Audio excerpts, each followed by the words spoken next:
Welcome to the Edinburgh Fringe, and the pod is on the branch is on the tree, and the tree is in the fringe, and the fringe goes down.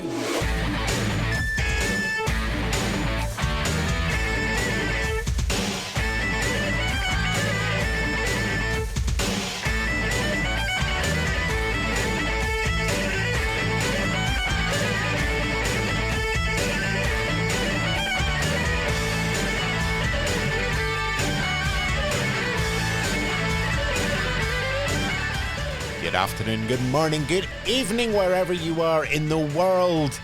If you're anything with the arts, your focus is on Edinburgh, and I would just like to bring you a little bit more focus on one tiny part of this wonderful festival in an amazing city.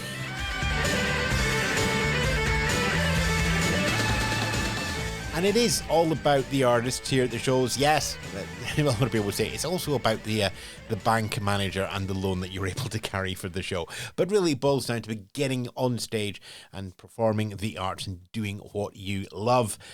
Whether that is creating, whether that is consuming, whether that is sharing. It's probably a mix of all three. And yet there are many returning artists at the Fringe, and each one has an audience that would call them Edinburgh Fringe institutions, with audiences returning year after year over a 17-year run at the Fringe. Doug and Marty from the Sorries have pretty much earned the right to carry that label. They're in a new venue this year, but they continue to bring a cheeky mix of traditional Scottish music, easy banter, and a what's that range of musical instruments lurking at the back of the stage, and maybe they will be played and you can hear what that strange box will actually do. The Paradise Green is the stage this year that gets to hold all the instruments, and we're going to welcome them back onto the podcast as we talk about the not-so-subtle nod towards the Corries in their name, the Great Scottish Songbook standards, and is there a Scottish Freebird, and how the Fringe has changed for musicians over the years.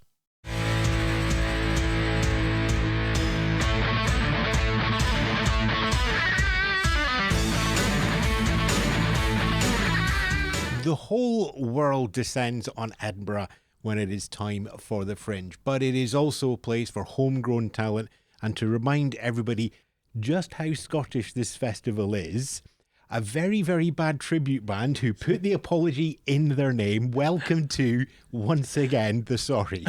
Thank you, Ewan. It's nice to be with you again. I'm Douglas. And I'm Marty.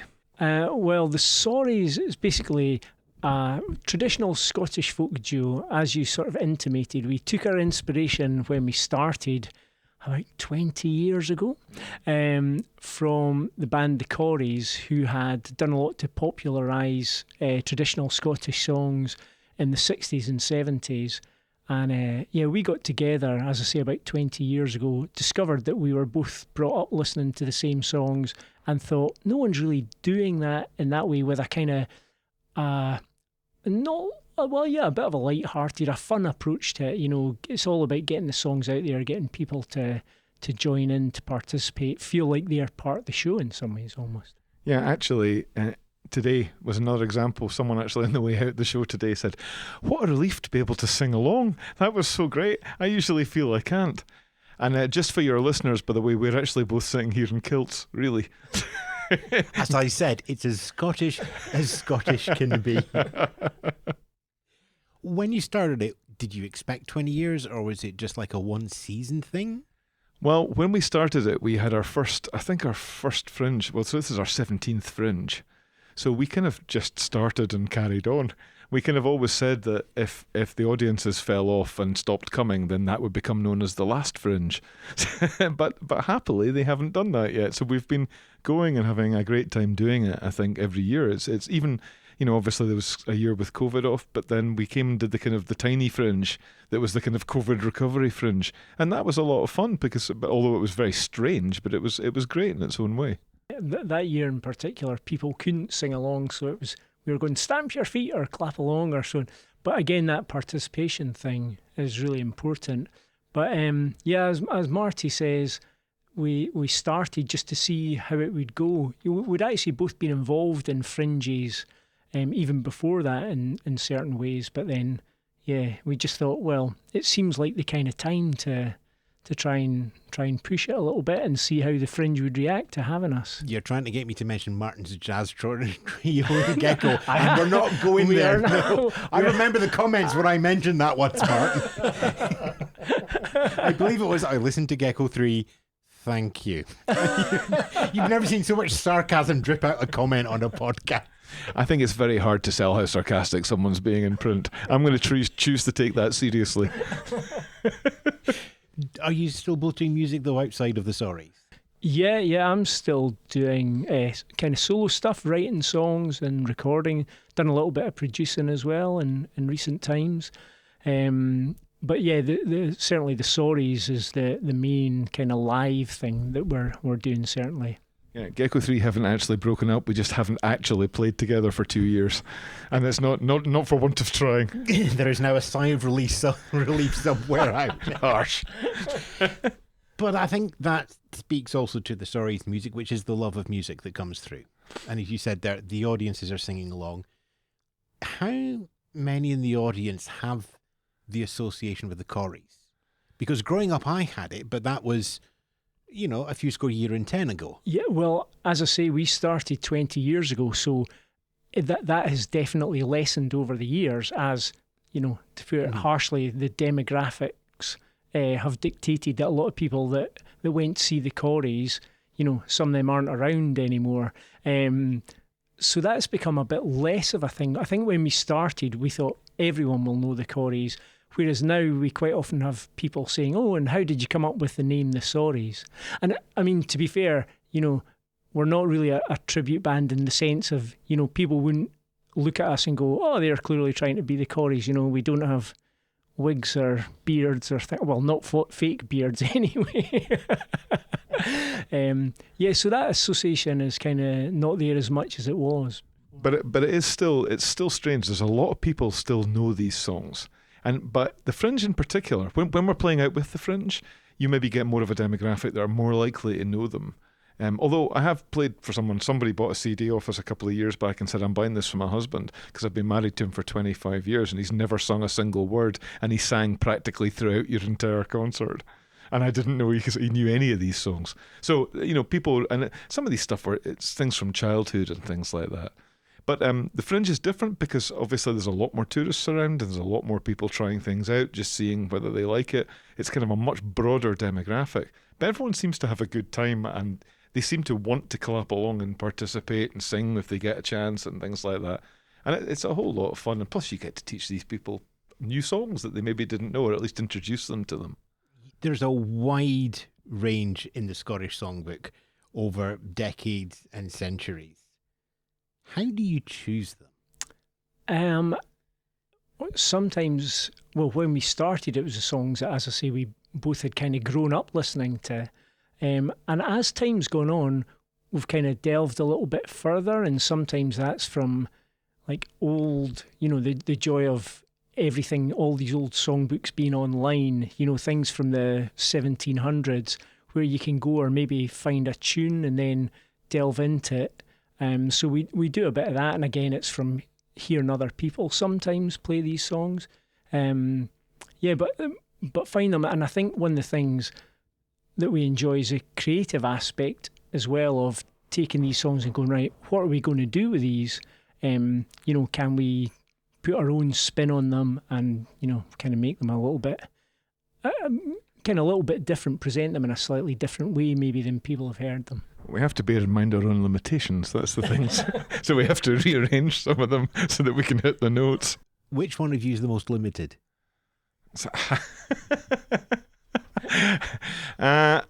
That's a very good question, and one which we'll probably keep for on-stage banter, because if I answer that truthfully now, then I'm never going to hear the end of it.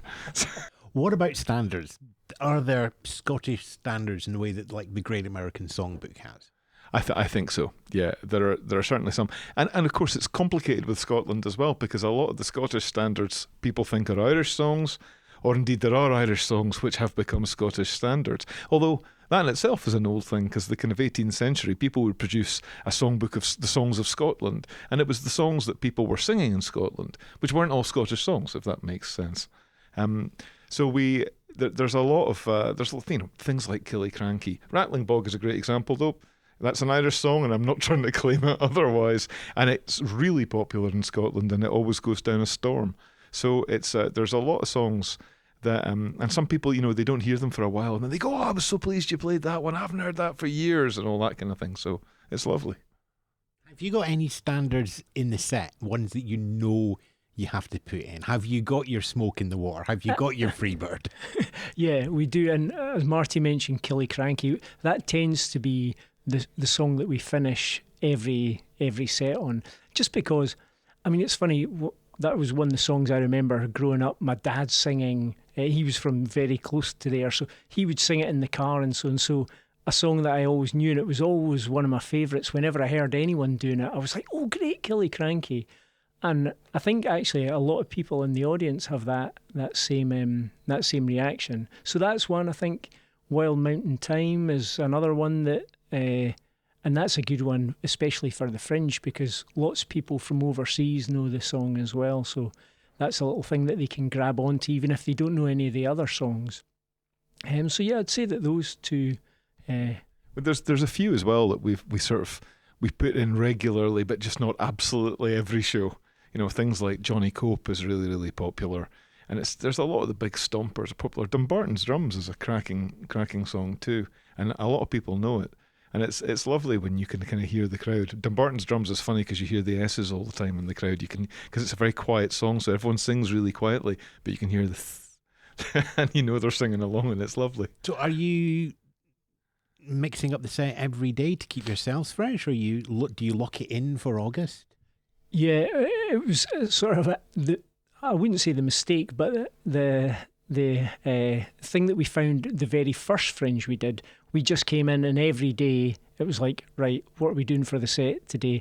And then when we were coming back the next year, we realised that there were people, as has been the case, who come and see us once a year at the Fringe, and we thought, well, we don't want to be delivering exactly the same kind of stuff they've heard. We always like to add in new songs every year, often ones that people won't know. So kind of since about the second year, I would say, we've kind of largely locked in the set. Usually before we start, we have a rehearsal and we think, right, that is the set, that's it, we play it through, and then it's like, right, that feels good, this will give a bit of light and that's a bit of kind of quiet at this part of the set. We kind of try and build the dynamic. I think this is a good little sing-along section if people want to sing. This is all this. But as soon as we start, about 2 gigs in, we'll go, right, that bit's not working, or that feels like a dip. So, you really don't know until you're actually doing it. But yeah, we generally keep the set largely the same throughout the... Having said that, there was one year where we were, actually a couple of times we've done it, we were playing a slightly longer set. So we decided we'd shake things up a little bit. So Doug made he made a wheel, because it's folk songs, and you know what Scottish folk songs are like. So it was called the Wheel of Misfortune. So he had a wheel with all these different songs on it, and he would spin the wheel. He'd get an audience member to spin the wheel, and then we would play whatever song came out from that, which always amused the hell out of me. When I speak to people who are doing theatre productions at the Fringe and stand-up, they always say that because of the hour, which is an unusual time for their performing, there's usually a lull at about the 40 minutes. Do you find that in music gigs? I think sometimes it can be a little bit, but we usually blame the set listing and blame ourselves. So we try and rejig the set. And I think actually around about that 40 minutes, that's quite often we'll maybe do a ballad there, but then we're building the set back up to the end. As I say, it's kind of like watching the dynamics and making sure that, reacting to the audience, obviously. But yeah, about there, I think we usually start to kind of build things back up, so that maybe the last 4 or 5, we think, right, these are ones that a lot of people will know, or at least if they don't know, they can get really engaged in or whatever. Yeah, in essence, if they've had a really long day at the Fringe and they fell asleep at the 40-minute mark when I was doing a ballad, we like to make sure they're fully awake by the time they have to leave the theatre. And when you say leave the theatre, you mean buy a tea towel? It is indeed exactly what I mean. Or a water bottle, or a signed poster. It's fine, I don't mind which. Would they be available on a 2 for 3 by any chance? Very, very Scottish. See, told you. You talked there about bringing in new songs. What was the new song you brought in this year? There were two. Well, one felt like a new song because it was a song that was on our first album, but we hadn't played in about 15 years. A song called Hawes o' Cromdale. We'd worked out an arrangement for it whereby we were swapping halfway through verses who was taking the lead vocal. And when we played it before, we could never remember whose turn it was or what came where. So we actually didn't simplify the arrangement, but we simplified who was singing when so that we wouldn't forget. So that's been like a new song. And the other one is a song which actually the tune first appeared in the 1700s in Scotland, but the words were put to in America in the 1800s, and it's one called Rosin the Bow. So that's kind of been our new one this year. But it's quite a good sing-along one. Why? I heard it and I thought, that would be good. Yeah, we'll try that one. It might get the crowd singing along. It was kind of quite easy for us as well. Except for the high note.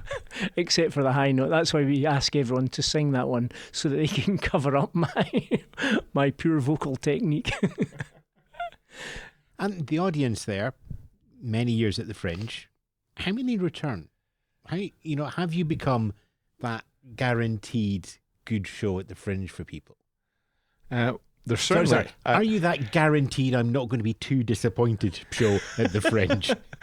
Yes, I think we'll steer away from the guaranteed good show. But certainly, yes, there's a lot of people have come back and back and back. Someone saw us virtually the first year we played, and they've been to see us almost every year.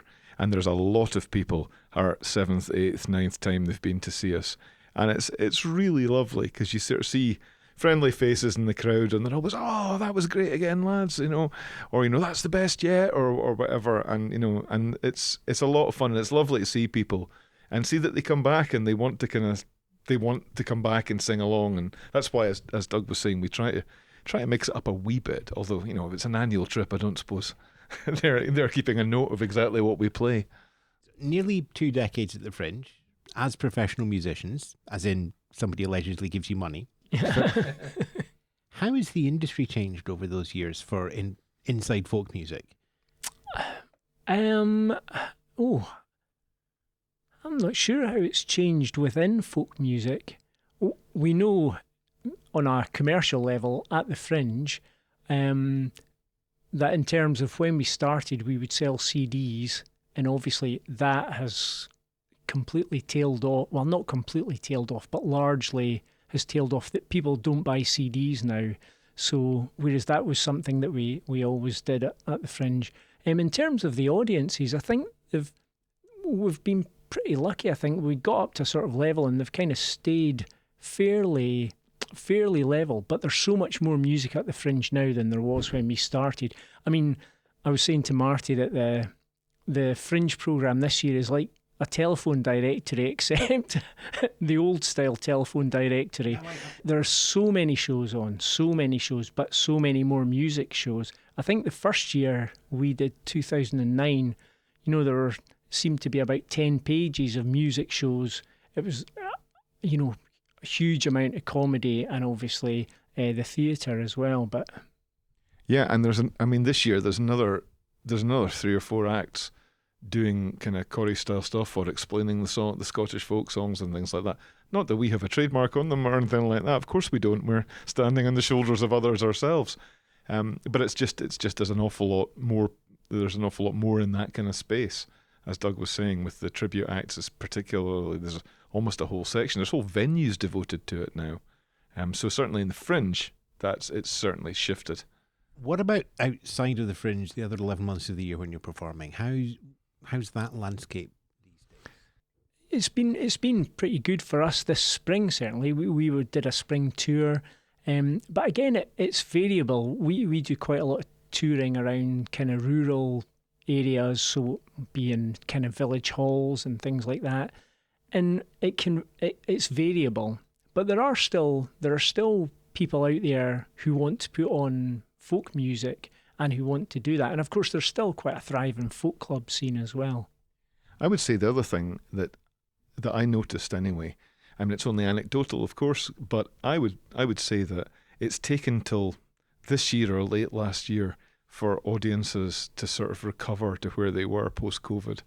I think there was, because for very understandable reasons, a lot of people, especially in an older demographic, go out of the way of going out. They just didn't. They weren't coming out to go to concerts or anything else. And I would say it was our spring tour we had up in the Northeast this year, and that was great. And there was loads of people came out, and it was kind of almost like pre-COVID. But it's taken years. What about demographics then? Is that still the same sort of age split that you saw pre-COVID? Or is it skewing younger or older? No, I'd say it's pretty much the same. And it's different at the Fringe from, say if we're playing in a rural community or a village or something, where it tends to skew older with a smattering of, very young. And whereas at the Fringe, it's a much more mixed demographic, I think. Would you say, I think? Yeah, I think so. And I think that's, as you say, that's been more or less consistent. Yeah. I think in rural communities, the problems of demographics in rural communities are kind of well documented and discussed, and that holds up because you're getting a kind of cross-section of them in the door. Talk briefly there about CDs, much more music online. You can be found in all the popular streaming services and Spotify. How is that? How is that impacting your sort of your fan base, your community, with so much more streaming and online? Has that changed? What it does is it gives us a great idea of where people are listening, and I mean, I'm sure every act that has material up on the streaming services looks at their data and goes, wow, someone's listening to me in Thailand or whatever. But I mean, we've discovered that we have, a huge worldwide listener base, which is wonderful. That's great to find out, great to see that you're getting out, and obviously being online, the music gets out there. We've had a couple of tracks added to playlists, which makes a massive difference. The streaming figures, we then look at them and go, hundreds of thousands sort of thing, and we think, wow, that's and get 2 pints this month. I know. Well, that's it. That is obviously the big downside, as we sort of intimated earlier, was that now people just aren't buying CDs, so the 0.3 of a penny you get for every play is kind of not quite stacking up. And if you want to hear a joke about that, then just come and see the show. And I'm going to guess it's somewhere inside Rattling Bog. And this is great, because now we've got people who go, yep, and others are going, what? And it's okay, plenty of time. You can find it on the streaming services. You've got a handful of days left at the Fringe now. How do you... Cash in is probably the right word, but the wrong phrase. But how do you maximise these last few days in Edinburgh? Well, we've been trying our best to do as much promo as we can, both online and sort of physically distributing flyers and kind of speaking to very accommodating radio hosts and things like that. So it's really just a question of that. And also, it sounds strange, but you have to kind of hope the weather's kind to you, because if the weather is absolutely foul, nobody will come out. So you kind of hope that, and you just, same as everybody else, all the other performers in Edinburgh, you're trying your best to try and get people in through the door. And sometimes it works and sometimes it doesn't, and sometimes there's no rhyme nor reason. There are fantastic shows out there that are barely getting an audience, and there are shows that are good that are getting absolutely rammed audiences. So it just depends. So, time for our bit of business. When is the show on? The show is at 5 p.m. every day until the 30th. Sunday the 30th is our last day. So we're on every day, 5 p.m. at Paradise Green on George IV Bridge. I generally thought in the second last show we were going to get somebody getting the showtime wrong. That stumble there was just like, is it? No, it's fine. Exactly, yes. But and outside of the Fringe, people can find out more where? The Sorries.co.uk is our website, and we're also at the Sorries on Instagram and Facebook. And as you kind of hinted at the start, you both have music outside of the Sorries as well. Where can we find out more of those? My stuff is at douglask.com. And my stuff, believe it or not, is at gecko3.com. So we will have the URL to one of those back at our website. No, we won't. We'll have them all in. As always, everything we mentioned in the show is back at edinburghfringe.thepodcastcorner.com. Marty, Douglas, as always, a pleasure. You're doing the songs I remember, and there are people of a certain age in Scotland who, when we say Killiecrankie, can see us both in monochrome walking up that road. It's an absolute pleasure. Thank you. Thank you for having us again, Ewan.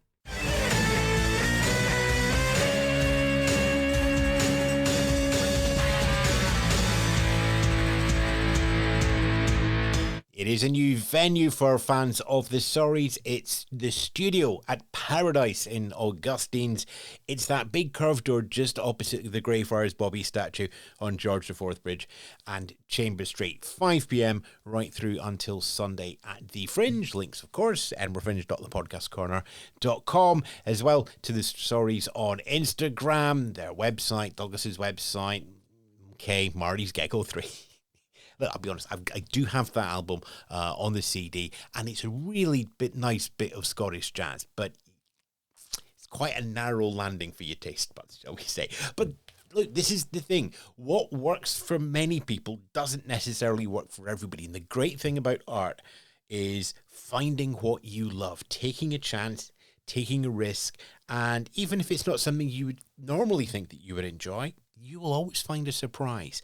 And that could be Scottish folk music. That could be the Orcadian eldritch horrors that we had on yesterday. That could be a look at the family through the partition of India. And that's just what we've had on the show this week. And we've had a month of shows. And then Edinburgh has the Fringe. And it's just an absolutely huge spectacle.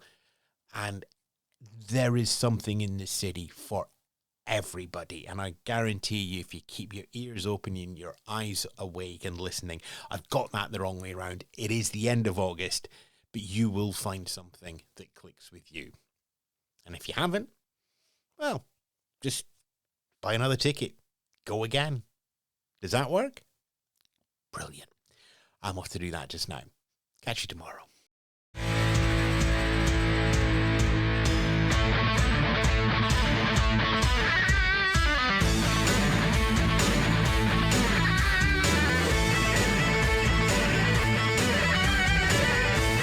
Listening to the Edinburgh Fringe Show, hosted by Ewan Spence, produced by Spence Media for the Podcast Corner. Listen to more from the Fringe at edinburghfringe.thepodcastcorner.com.